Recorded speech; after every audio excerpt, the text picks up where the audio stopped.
Magandang araw sa inyo lahat. Ito si Mike Padua. Nakatuloy tayo sa pinaka-latest update.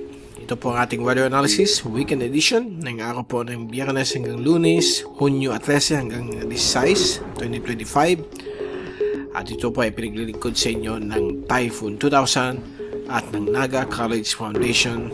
At ngayon, umpisa natin ang pinaka-latest update. Mukhang tama po ang forecast. Gumanda na po ang panahon dito sa Kabikulan at sa ibang bahagi po ng Kabisayhan at Mimaropa. Subalit sa dulong hilagang Luzon, meron pa rin na epekto ang hanging habagat.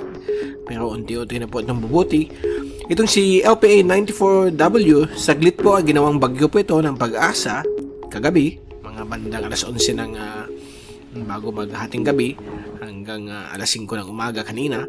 So ginawa po itong tropical depression Auring habang ito po ay naglandfall sa may Taiwan at mabilis naman po itong lumabas ng PAR at nalusaw bilang isang low pressure ulit.